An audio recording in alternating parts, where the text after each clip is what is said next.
Dia nak kata bahawa bid'ah ni dia berubah-ubah daripada satu tempat ke satu tempat, dari satu zaman ke satu zaman. Di negara kita tuan-tuan maklumlah, ada banyaklah tokoh tambah dalam agama ni. Tinggal lagi mungkin ramai yang tak tahu bahawa apa yang diamalkan oleh masyarakat kita mungkin daripada satu sudut sudah turun-temurun, sudah sekian lama. Misalnya doa berjemaah selepas solat fardu atau tahlil dan seumpamanya. Jangan tuan-tuan menyangka bahawa di negara-negara lain benda yang sama. Tak, lumrah. Ini tabiat bid'ah, bahawa dia ikut selera. Bid'ah ni dia ikut selera masyarakat setempat. Di suatu tempat bid'ah ni macam ni, di satu tempat yang lain bid'ah ni macam tu. Sedangkan tuan-tuan maklum kan, umat Islam bukan kat negara kita saja, satu dunia. Jumlah berapa umat Islam? 2 bilion mungkin dikatakan, di tanah Arab, di benua India, di Eropah, di Afrika. Satu persoalan lah, bagaimana keadaan mereka ada segi pemahaman, amalan. Ini nak dikatakan bahawa bid'ahnya macam-macam, berbeza-beza dari satu tempat ke satu tempat. Dan ini satu perkara yang mungkin ramai yang tak sedar. Bagaimana sebenarnya bid'ah ni menyatukan umat Islam atau memecahkan mereka,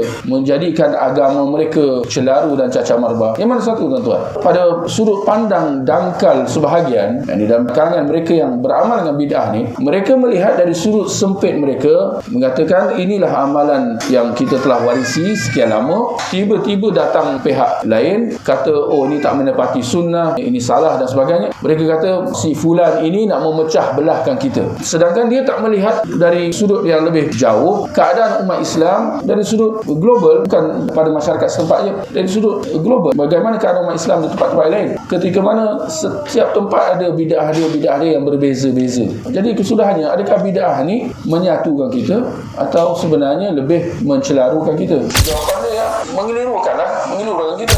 Boleh saya kata tuan-tuan, akhirnya pengamal bid'ah di suatu tempat, misalnya di negara kita, dia dengan bid'ah dia lah, tiba dia pergi ke mana-mana negara Islam yang lain, lalu dia tetap nak amalkan bid'ah dia di negara lain. Saya yakin bahawa dia akan dihujat dengan tuduhan yang sama. Dia akan dikatakan sebagai pemecah belah bid'ah di tempat yang lain pula, dan seterusnya. Jadi nak kata sampai bila keadaan itu nak dibiarkan?